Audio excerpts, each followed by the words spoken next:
Welcome to Bitterley in Shropshire, the quintessential English village. Almost chocolate box. It's bursting with pretty cottages, a lovely church, an imposing stately home, all surrounded by empty rolling fields. But maybe not quite so empty. We've been invited here by the people of Bitterley because they think that their village once covered this entire huge field. So, are they right? Was quaint little old Bitterley once a much bigger, bustling Bitterley? We've got just 3 days to help the villagers find out. Let's hope they're not bitterly disappointed. Sorry.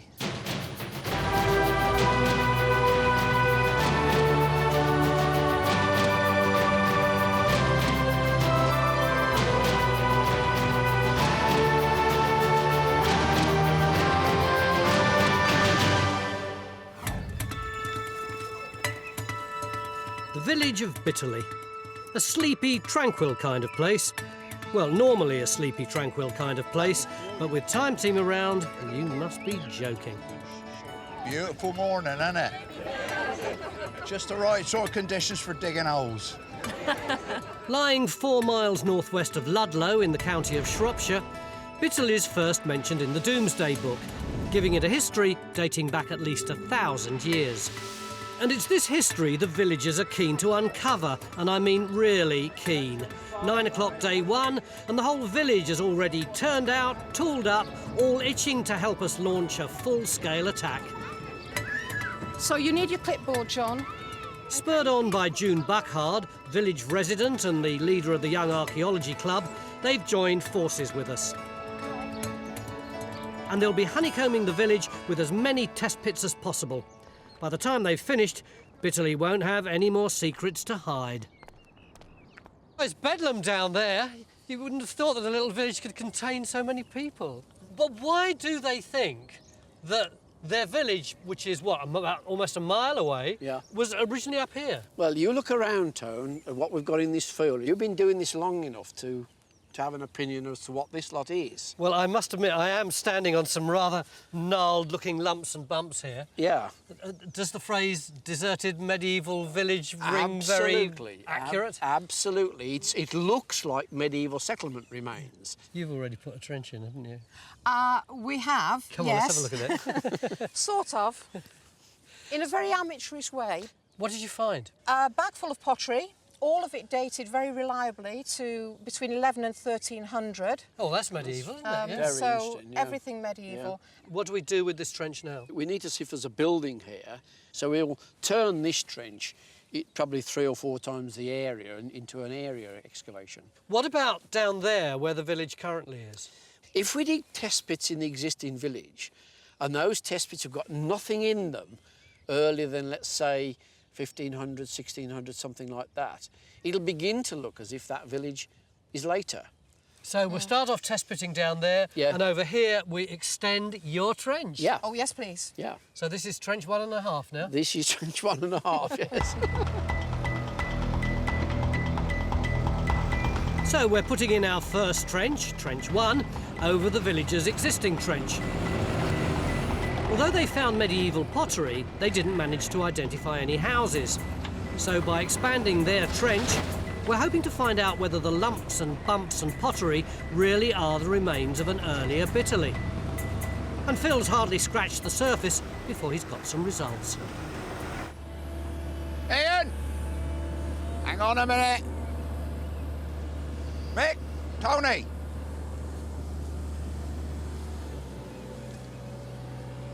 Pot. Oh, that's good. That's good, look. Any ideas? Well, if it was down our way, to be 12th, 13th century. 10 o'clock, day 1. Already we have a sniff of a deserted medieval village. But a mile away, back down the road, modern-day Bitterley is looking far from deserted. Under the watchful eye of Mary Ann and the archaeologists, the villagers have already begun to pepper their gardens with test pits. So you haven't found any pots of gold yet? No. Not yet. It's all to play for. It's her job to maintain order and report back with the results from the test pits. This is some sort of gym move, isn't it? Gotta be. I should be on that. We're looking for dating evidence from across the whole of the present-day village. With a bit of luck, at the end of the dig, we'll be able to chart the history of the modern village and even tie it into the history of the lost Bitterley they think once existed a mile away. So, tell me, what have you learnt about the archaeology of the village already? Well, we think that the houses have been moved from the field up the top because of a plague. Ah, so theories as well. Oh, theories as well. That's one idea. In fact, there's a very strong oral tradition in the village that the medieval village was up by the church and that it was plague, definitely plague, that made the move. So we've got enthusiasm, we've got energy, and now we've got theories. In the 14th century, the plague, or Black Death, certainly caused many medieval villages to be abandoned, but did it cause Bitterley to move location? So far, we're just lacking one thing: good, solid evidence. For me, one lumpy field and a scatter of pottery do not a village make, deserted, medieval or otherwise. But it's early days, and after all, Phil has already transformed the villagers' trench and the stonework is beginning to take shape. What it looks like, or beginning to look like, is that we do have a wall. And I rather think that it's probably a collapsed wall. That's where all this rubble comes into play. Now, of course, whether or not it's a building wall or whether it's just a field boundary wall remains to be seen. So, too early to tell whether it's a wall round a field or a wall of a house. But at least it's not just a pile of stones. In 3 days, we can't possibly dig up the whole of this massive field to explore every last lump and bump. So John and the team are geophysics to see if there's any evidence of buildings underground. Because to really understand all these lumps and bumps, you need to employ good old-fashioned legwork to get to know every shape, every contour, what bumps lie over what lump. You need to get close to them, and that's just what Mick has asked our new team member Alex to do. Fortunately, he loves his landscapes.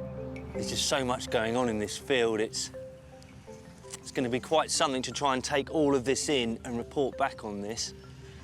There's certainly a kind of change in alignment. There's certainly two kinds of features here. I don't know if one's an earlier field system or a later field system and a village, but quite what the relationship is at the moment, I don't know. It's a lot to get to grips with, even with 3 days. But down in the present village, after a somewhat slow and shaky start and a trowel full of expert guidance, we've now got a throng of budding archaeologists. So look for stuff that has right angles and straight edges and keep that kind of thing. But if it is just sort of a round piece of stone like that, I think you're pretty safe to throw that on the spoil heap. And their hard work's paying off. This is our 20 centimetre level. How long have you been digging now, Sandra? 9:30 to 10. And it's 1:10 now. Yes. Yep. Have they found anything? Yeah, look at this. How's that? Which is lovely. Oh, which king's that? Edward VII. And the date is just 1902? early in his reign, and apparently there weren't many minted at that time. So that's really nice. That's great. And it's in fantastic condition. It looks as though it's just come out of someone's pocket rather than out of the ground. You didn't just drop it in, did you? No way. And did you find... So, half a day down, and we've pushed the date of the present village all the way back to 1902. But back in the field, at least Alex is beginning to get to grips with those lumps and bumps.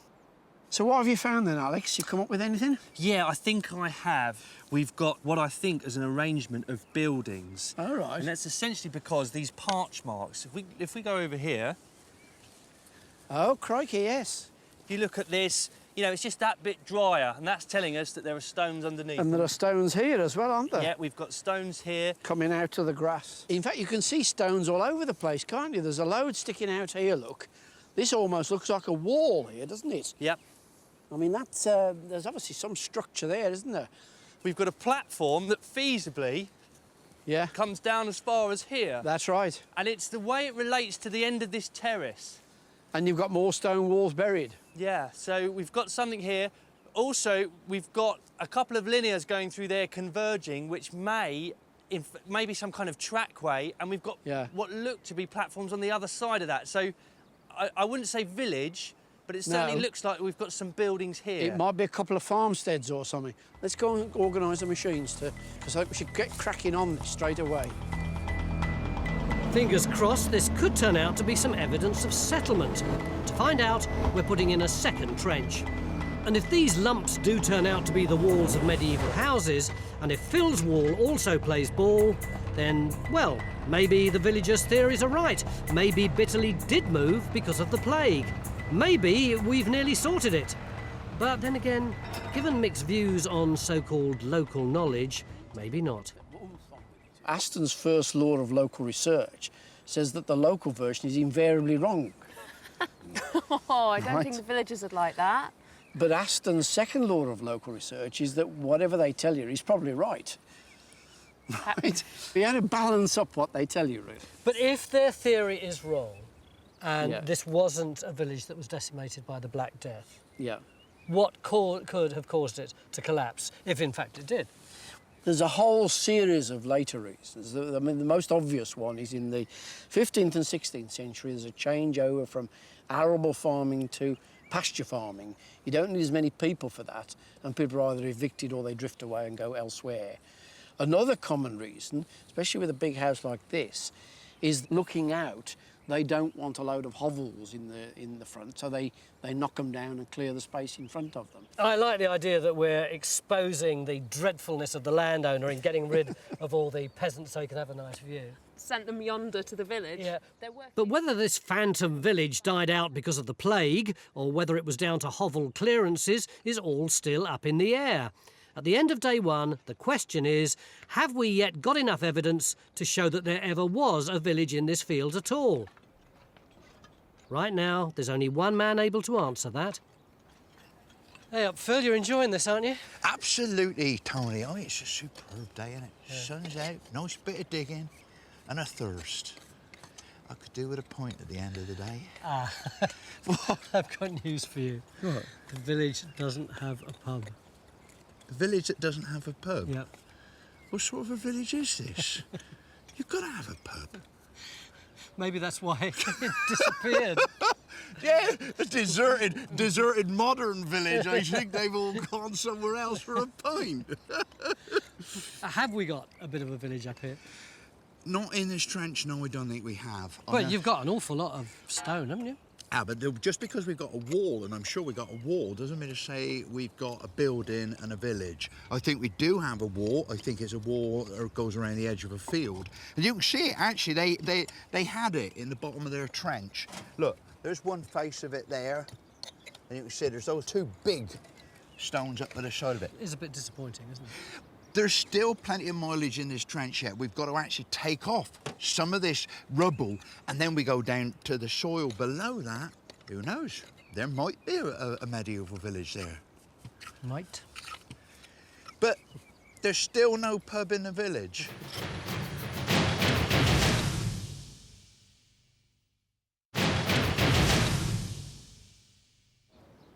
Beginning of day two here at Bitterley in Shropshire, where we're trying to help the people of the village, which is just through those trees over there, work out their history. Morning, Ian. And whether or not the village once extended all the way across this vast field where the church is. But actually, it's not them that needs the help. This is our first trench looking for the extension of the village. And what have we got? Just a pile of rubble, which was probably just once part of some field boundary. And as for trench two, what have we got? Oh, look, another field boundary or something. And then along here, load of old rubble and earth. And look, what's this at the other end? Could it be yet another field boundary? There's not much here, is there? Nothing to write home You're about. in one of your massive negative moods again today. I've told you about this. It'll be time for your medicine again if you go on like that. Why? Why do I get that kind of response when I'm just stating the frankly bleeding obvious that there's nothing in these trenches? All right. This was open the end of yesterday.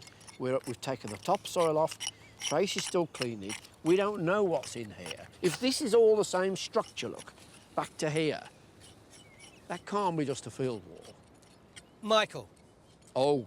Be honest. This is like my dad talking now, isn't it? In that trench, can you yet see indications of a medieval settlement? Not yet. Thank you. That's all I'm saying. Now ask me the next question. What are we going to do next? Carry on until we see if there is any medieval occupation here. Alex, you want to put in another one, don't you? Yeah, of course. And I've got an area here, just up closer to the manor house, actually. Yeah. We've got these very ephemeral earthworks, and they look to be like the tail end of plots laid up against a road that once went through the manorial complex. It's always been that end of this field that's interested you the most. Yeah, I mean, the pottery that Phil's got up there must have come from somewhere up there. So, yeah, it's quite reasonable that the settlement was above it, and we should put a trench and have a look at that. Well, that's the and then, first bit of good news I've had this morning. And then you go and have a lie down with a bag of cold peas on your head and leave us to get on with it, right? I can't. There's no shop in the village, let alone a pub.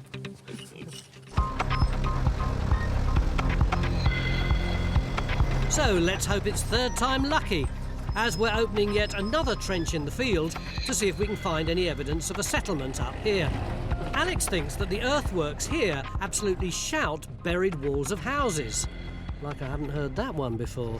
But as we continue our struggle to find any hint of a village at this end, a mile away down in the Bitterley we do know exists, it's a hive of activity as the village's own archaeological agitator, June, rallies the troops for another day's onslaught. There's your muscle power, Karen. Across the whole village, we've now got 19 test pits open. And as the finds come in, Debbie, our pottery expert, is plotting the results on a map of Bitterley. It's a crucial task because we're not so much interested in each individual find as the spread of finds as a whole, using different coloured dots for each historical period found in the test pits. This should help us build up a picture of when and how the present village took shape. So these 3 trays are from test pit 12 behind the school, and you can see there's quite a mix of modern and older pottery. This is nice. That's 17th or 18th, so that fits with the blue dot. That's really nice. That's a piece of what's called press moulded slipware. It's not wheel thrown, it's formed over a curved former. When it's dried a little, they've pulled it off the mould, put the glaze on, and they would have decorated the edge with a cockle shell to give a pie crust effect. That's a really nice piece, that. So, mid-morning day 2, and the villagers are gradually beginning to push back the date of their village. At the moment, they're having more success than we are. Back in the fields, we've now got 3 trenches open. We're finding walls and pottery, but as for evidence of a settlement, there seems to be absolutely nothing up here at all. Well, apart from the one rather large thing that's been staring us in the face, the big house, Bitterley Court. And if anyone round here is going to know the lie of the land, it's the local landowner. There's no bell or anything, is there? Well, just get round here, look. Are you sure about this? Yeah, well, we'll play the mad archaeologist card if he's stroppy about it. We might find a shotgun coming out of the bushes. No. I got done for trespassing recently, and you can usually talk people round and they know what you're doing. James, I hope you don't mind us breaking into your garden. Hello. Hi. Hi there. Hi. Do you think if you'd been standing here a few hundred years ago and you'd have seen the village here, you'd have thought, let's get rid of that and look at the view? I don't suppose you'd be allowed to today, but if it had been very typical in the past to move the village from away from the view. It happened thousands of times. Yeah. OK, so there's the village. What about the house? What do we know about that? Gosh, well, it was built largely in the 17th century, but I'm hoping we'll find that there was a much older structure in the centre of it. Does that make sense to you? It does, yeah. I mean, we know that the church is Norman and so close to the big house suggests that there's something here of that date. But, I mean, ideally, it'd be nice to do some geophysics around it and to actually go and look at the structure of the building. I think that would be the first thing we would like to do. That'd be good. You wouldn't mind the house being turned over to our team? Well, within limits, yes. We'll discuss those limits later. Well, maybe it's best to leave the house for a moment and break him in with a little gentle geophysics.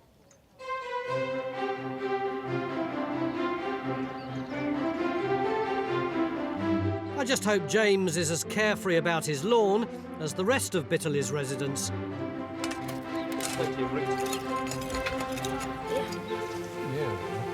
And their efforts are producing some rather unexpected results on the finds map.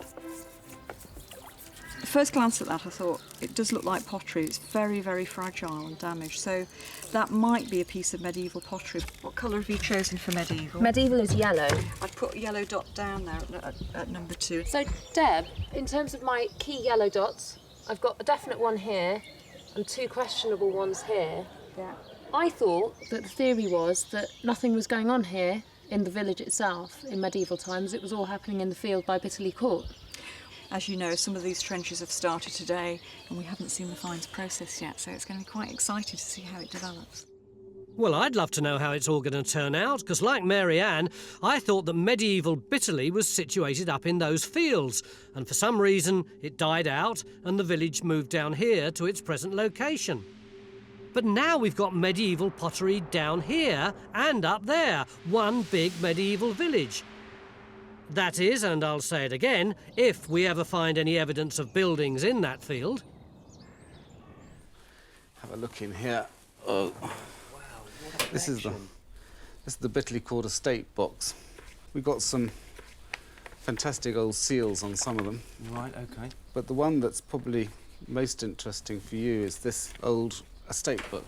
It's got one particular map in it, which I think is quite interesting. This is a parchment which shows, wow, the property here and the fields where you're doing the dig here. I mean, what's fascinating to me about this is we obviously don't have any suggestion here of a settlement. So it's clearly, by the date of this map, 1766, you say, it's clearly vanished completely from where we suspect it may have been. This field boundary here, though, it's depicted as a hedgerow there, isn't it? Whereas we've got a wall on a very similar alignment. That's fascinating.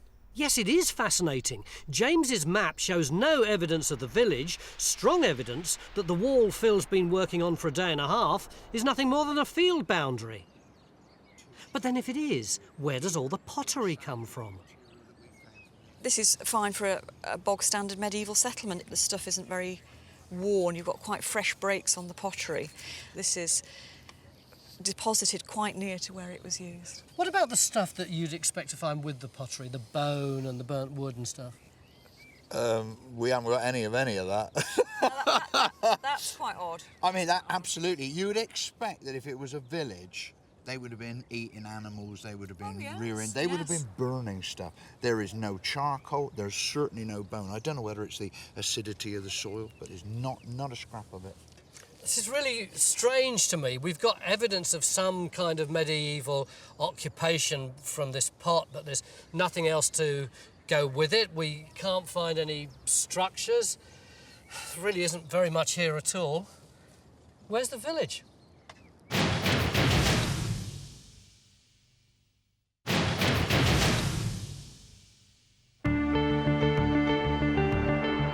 Welcome back to Bitterley in Shropshire, where we've joined forces with its villagers to investigate its history. They've opened a whopping 19 test pits. Medieval pottery is unexpectedly pushing the date of the present village back to the 13th century. Hello, Bill. A mile away in the fields, we've opened 3 trenches. We've found more medieval pottery, but no settlement.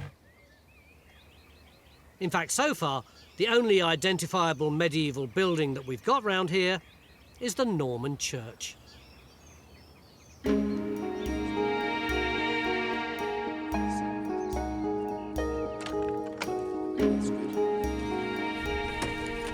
Mick, this is a gorgeous little church. Oh, yeah, we need to look round though, Tone, first. Do you want to go off and have a fertile? Yeah, I'll go and have a look round and then I'll see you a bit later.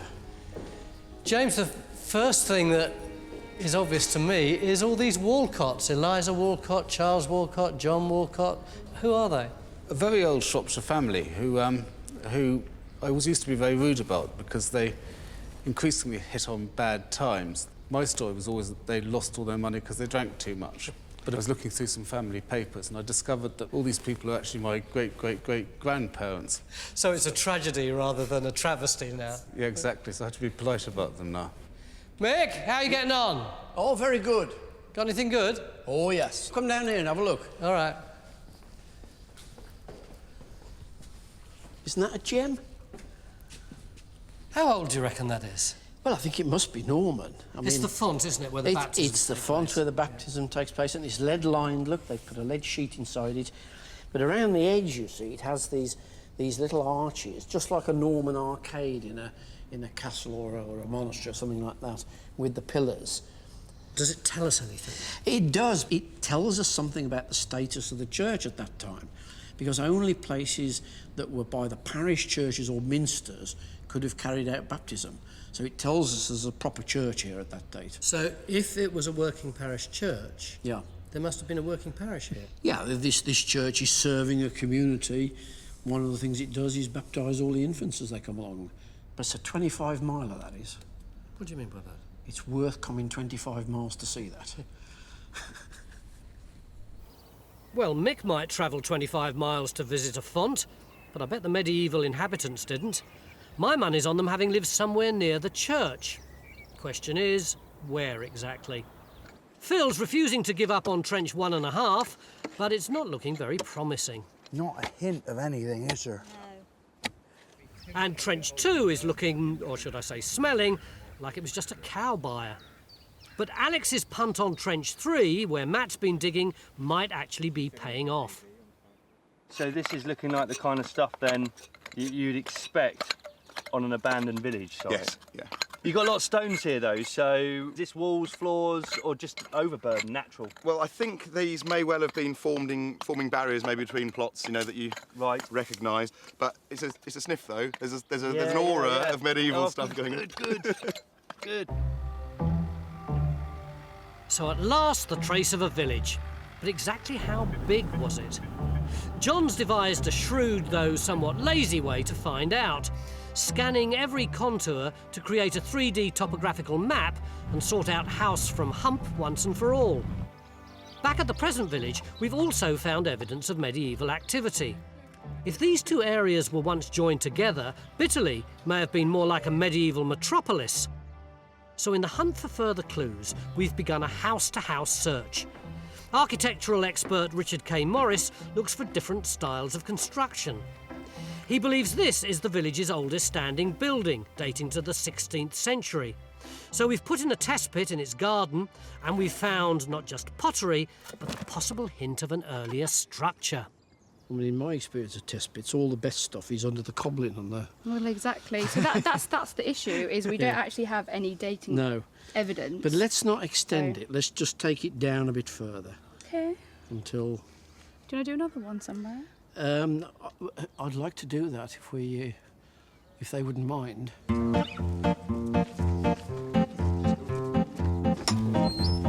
And luckily, it seems they don't. I mean, that would be the ideal place, I would think, somewhere over there. We do a very neat job. Right. OK, let's go and tell the troops. Got the...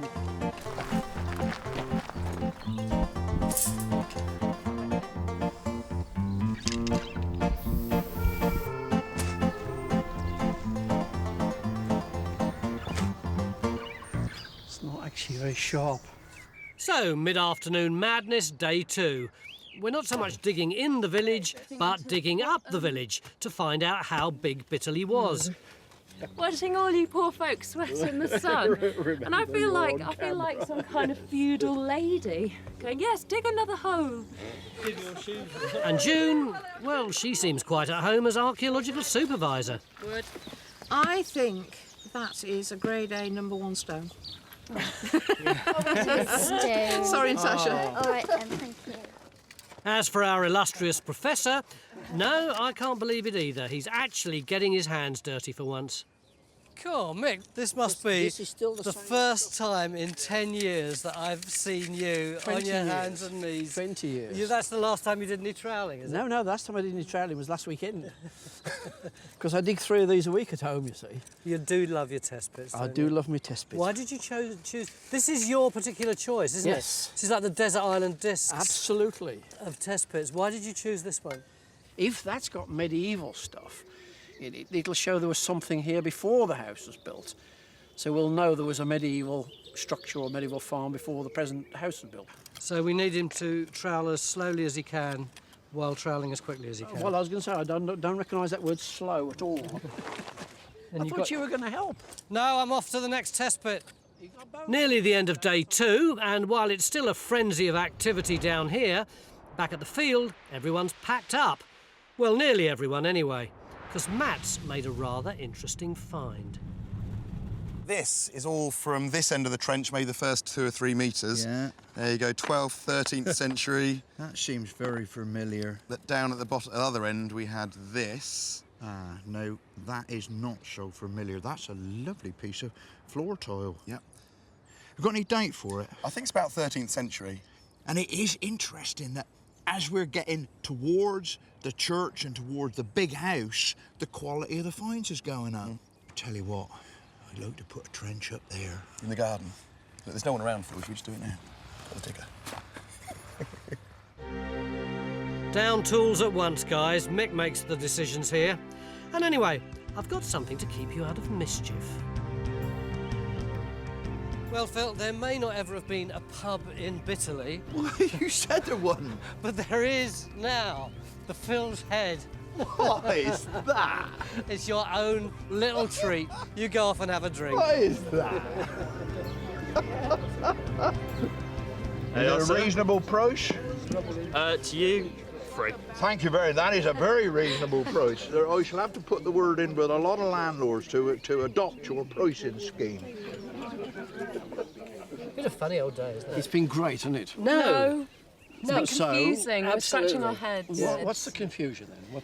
What can we tell you? Okay, when we're talking about a village, what on earth is it that we're looking for? Yeah, because we've been talking but about... No, wait a minute. We've been talking about a village now for 36 hours. Yeah. If it starts up there and at some period in history ended right up by the house, Then that's it's a not a small village, that's a small It town. would be a town, yeah. Where's that air picture, Alec? Because that explains it, doesn't it? This has got some interesting features on it, and in particular here, we've got what we call ridge and furrow agriculture. So it's a medieval field system between the two villages. So we know... Hold on a minute, you just said 2 villages? Yeah, absolutely. Because we've got medieval pottery up by the church and the manor up here. Yeah.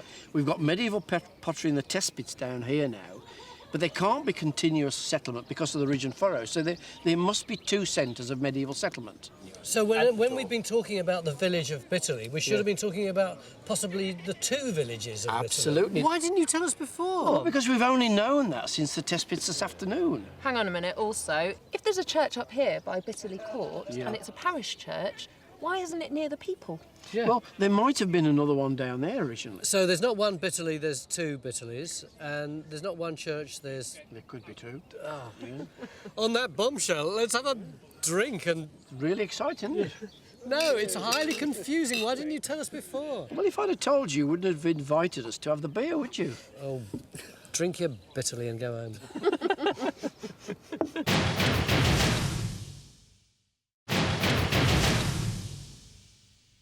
Beginning of day 3 here at Bitterley in Shropshire, where we're trying to unpick the history of the village. And yesterday afternoon, I found out that in times past, there may well not have been just one Bitterley, but 2 Bitterleys, one up there and the other down here. Not only that, but there could have been 2 churches, one up there and the other down here. And then yesterday evening, Mick says there could have been 2 great houses, one up there and the other right here. If we can prove the existence of 2 medieval manor houses, then it would look like Mick's 2-village theory is also spot on. Where there's a manor house, there's likely to be a village. He thinks that Bitterley Court was probably one of them, and that another, called Park Hall, near the present village, could have been the other. Well, you just look at that photograph and just see what you've got. And that's only obviously a fragment of a much larger building. And it's probably of the late 16th century.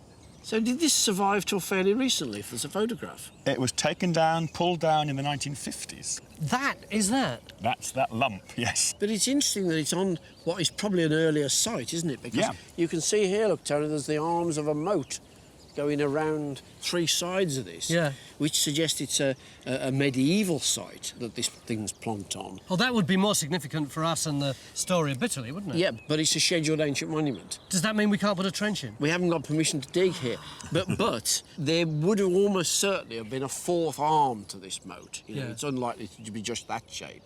And that would have been across here, but we do have permission to geophys here to see if we can pick the line of that up. The thing I like so much about this is that it's entirely transforming our notion of this village, isn't it? Absolutely. If Mick's right about the moat being medieval and not Tudor, we really could be looking at not one Bitterley, but perhaps two Bitterleys, each clustered around its own big house. But if Park Hall was a Tudor new build, bang goes the theory. Trouble is, we've got less than 10 hours to find the evidence that could clinch it. Although we can't dig up Park Hall, John started to geophys to see if the Tudor mansion was built on a medieval moated house. Mick's hauled in some volunteers to dig, yes, another test pit, as close to it as possible. And if it produces high-class medieval finds, it'll help us prove the existence of a top-notch residence here. And up by the church, we're now throwing our weight at the other big house, Bitterley Court, to find out if it was once the manor of the other medieval Bitterley. That's timber framing up there. This house has got a lot going on.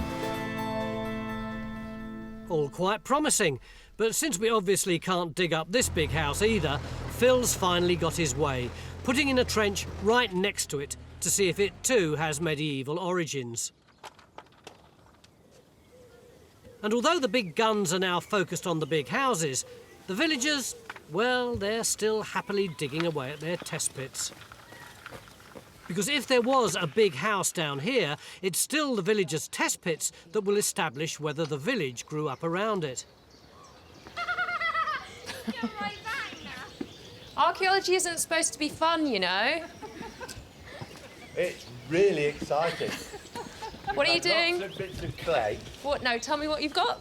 We found quite a bit of pottery. Some of it we're told is medieval. That there was medieval. Oh, there we go. Well, we're right opposite Park Hall and down the road, and Bitterley Court's right up there, so this is possibly the hub of medieval activity. And the more they find and the more they wash, the more precisely we're homing in on medieval Bitterley. I've just been at Bridge Cottage and they've found some medieval stuff, haven't they? So, June, I mean, it's really starting to pay off, isn't it? It's just amazing. It's absolutely amazing. And what's really staggering me is actually the sort of the tightness of the medieval finds there. It's here. It's Yes, here. This is absolutely. the medieval core of Bitterley. Yes. Yes. This is probably where it was. Yes. Thanks to the villagers' hard work, I think we've nailed the location of one medieval Bitterley. And it does seem to be focused around the site of our potential medieval des res, Park Hall. Back at our other Bitterley, well, everything's gone rather quiet. Our first two trenches have run their course, no settlement. Matt still has a hint of a house in his trench, but we're now really focusing our attention on the trench by Bitterley Court. Well, most of us anyway. Two of the team seem to have sloped off. But I think the cause is justified, a reward for our enduring test pit volunteers. We need a prize, and we thought the best prize we could give a budding archaeologist is a trowel. Yeah. Could you make us a trowel? Should be able to, yeah. Right, if we pump on that. Do you want me to do this? Yeah. You might as well do something. Yeah. God, why do I get the hard work? Well, so what am I doing then? Right, if you can hit that there. There! Yeah. Again.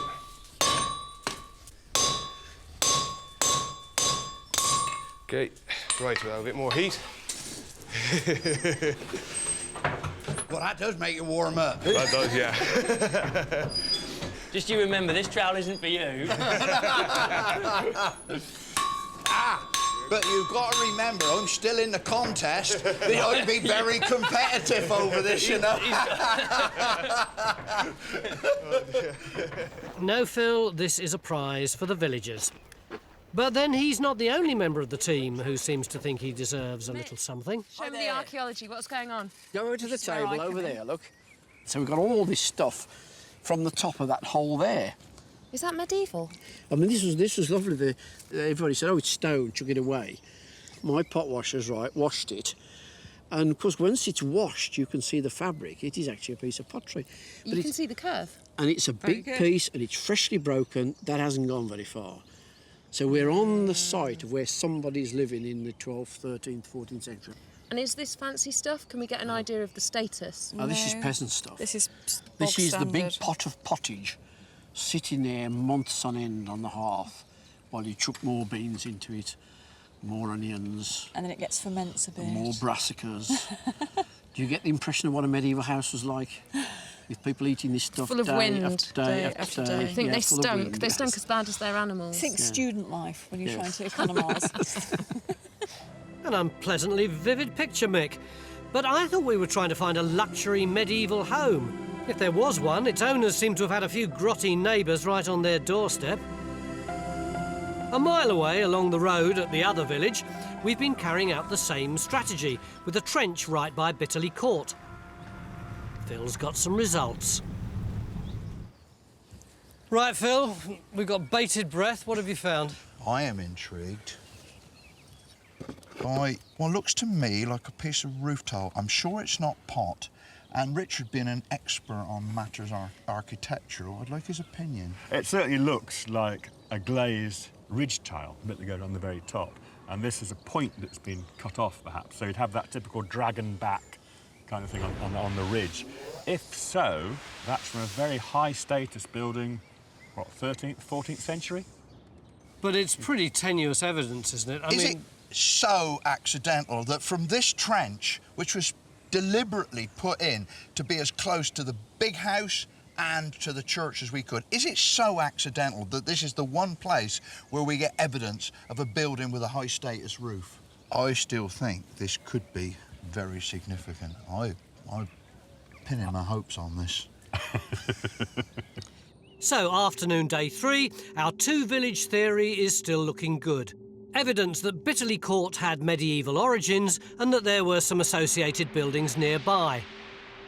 Down at Lower Bitterley, we've nailed the settlement, but what about the big house? John, we were after a moat. Have we got one on the geophys? Half a moat. Half a moat is better than none. But it's not a complete moat. Show us. This is what we can see on the ground where the dashed lines are. That's where the water is. There's the house in the middle here. Now the geophysics shows the moat continuing up to the house, but at this point behind us, there's no suggestion in our results of the ditch ever having completed a circuit. Hang on, there were two choices, weren't there? It could either be a medieval site with a moat round it, or it could be a Tudor site with a moat round it. Does that help us decide which we've got? I think it does, because the fact that if it's incomplete, if the geophysics is suggesting that, then that suggests more of an ornamental moat rather than sort of semi-defensive moat. With your big house here, and then this body of water running around the garden facing south on that side of the house. So does that mean that this is much more likely to be a Tudor building because the Tudors wouldn't have been worried about attack, whereas the medieval people would? Yeah, we can start to forget about the idea of a separate manor, and then all that discussion we had last night about whether it had a church with it and so on. We can shove all that to one side because it doesn't look like that now. It's quite a magical place, this Bitterley. Now you see it, now you don't. No medieval manor house in the Bitterley of today, and no church either. But it does look like the bulk of the medieval village was down here, so we're back to just one Bitterley. So why are the village, the manor and the church so far apart? And why did everyone think there was so much going on in the fields? Well, we've now completed the Topographical Survey, which is our last hope of an answer. There are lots and lots of lumps and bumps, aren't there? Yes, I can see why the people who lived here thought that there must be a settlement here. We just don't have the features we'd expect associated with a deserted medieval village. You know, with holloways, raised platforms, a kind of regular street system, if you like. We just don't have that, do we? No, it's just not there. What about the wider landscape, Alex? Well, if we zoom out a bit, and that's great, Emma, because that really brings out this road here. This is a road I've been interested in.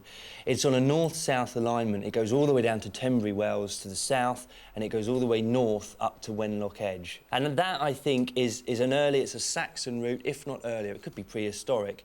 OK, and that's the focus for the church and the settlement there. So the church is there, essentially, because it's on that roadway? I think so. I think that's the focus at that point.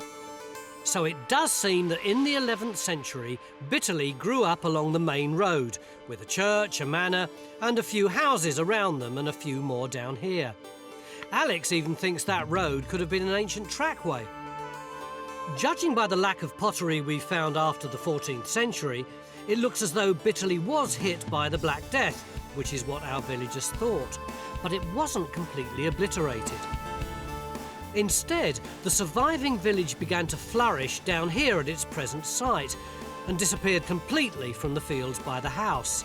Just why that happened is something that June and the villagers will have to keep digging for. And it's been just an amazing experience for all of us. After what we've put them through, I reckon they all deserve a prize. I think what I'd say to you is if you can bear it, you ought to carry on, because you will no doubt learn a lot more if you spend another couple of years doing this. So thank you very much for all your help, and also for it's been a really welcoming place to come to, hasn't it? Yeah, so thank you very, very much.